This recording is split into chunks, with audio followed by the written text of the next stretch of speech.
Hey math lovers! Welcome back to my channel. Sa mga hindi pa po nakapag-subscribe, please do subscribe, like and share, and click the bell button for more updates on my channel. Okay math lovers, so we're here again. So I'm gonna teach you now another exciting topic in mathematics. I will share to you my ways on how I'm going to do it. So keep on watching and keep on learning. So math lovers, are you ready?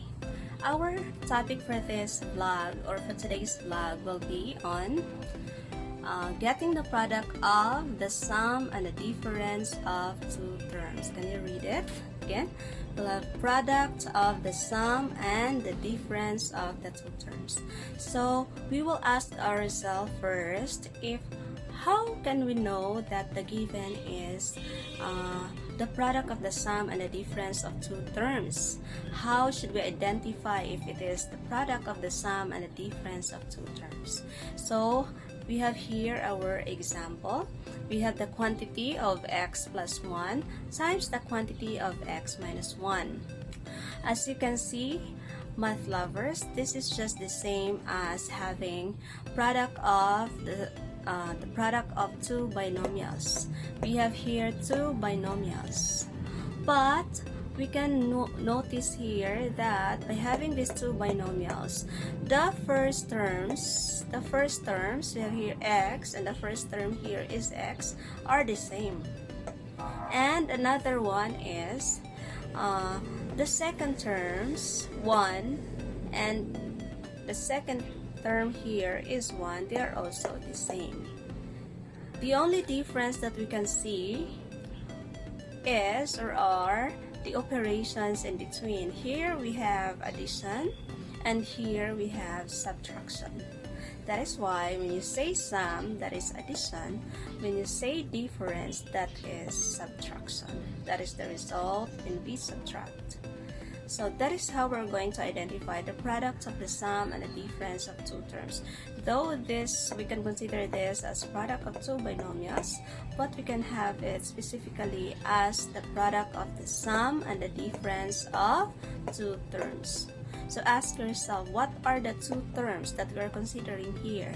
The two terms are x and 1. Okay, so that is how we identify if the given is the product of the sum and the difference of two terms. Okay, math lovers, now I'm giving you the answer of this first example that we have here. We have the quantity of x plus 1 times the quantity of x minus 1. So our answer here is x squared minus 1. So this product of the sum and the difference of two terms here, the answer is x squared minus 1. So how did we do that? Or what are the steps? What are the processes that we have? So I will give you now the second or the two steps that I have for having this answer. The first one is, since this is all about product of the sum and the difference of two terms, so the first step is we only get the product of the first terms. Get the product of the first terms. So x times x, that is x squared. That is for the first step. For the second step that I have, I only have to get the product of the second terms. So let us consider our second terms as positive 1 and negative 1. In getting the product, we will have positive 1 times negative 1. So our answer is negative 1. And so we have our final answer, x squared minus 1. That's very easy, math lovers. We have two steps. If we have product of the sum and the difference of two terms, we have two steps. The first one is get the product of the first terms, x times x, that is x squared. And the second step is get the products of the second term. So that is positive 1 times negative 1. It is equal to negative 1. Okay, math lovers, I'm giving you now our second example of solving the product of the sum and the difference of two terms. So our second example here is the quantity of x plus 5 times the quantity of x minus 5. Our answer is x squared minus 25. First, we will ask ourselves, is this example an example of the product of the sum and the difference of two terms? Yes, of course. So as we can see, the first terms are the same, x and x. The second terms are the same, 5 and 5. The difference that we have are the operations in between. Here we have plus or addition, sum. And here we have minus or subtraction for the difference. Therefore, this is an example of the product of the sum and the difference of two terms. So, in getting our answer, we have two steps. First step, we get the product of the first terms, x times x, that is x squared. And for the second step, we have get the product of the second terms. Consider positive 5 and negative 5. Positive 5 times negative 5, that is equal to negative 25. Therefore, the final answer will be x squared minus 25. Easy, right? Okay, math lovers, here we go for our next example.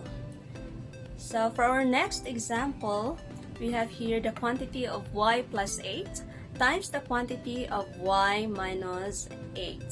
So I'm giving you now different variable. Lately, on our first two examples, we have the variable x, but this time we have the variable y. Okay, so still, we have to identify if this is an example of the product of the sum and difference of two terms. And yes, we can say so that it is, since we have our first terms are y, and our second terms are 8 and 8.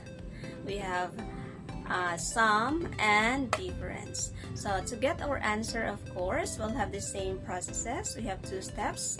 First, get the product of the first terms, y times y, that is y squared.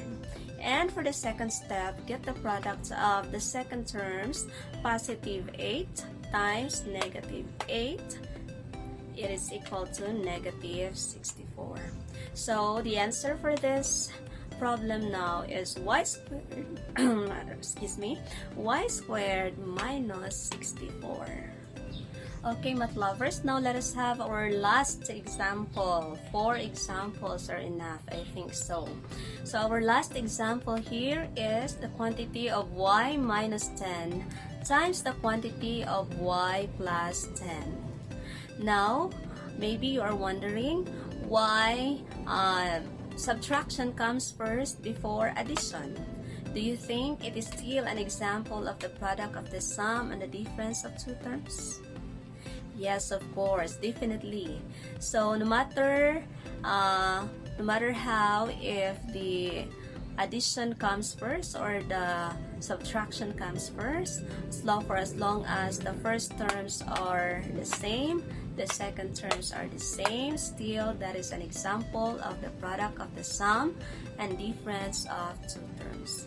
So our answer here is, of course, y squared minus 100.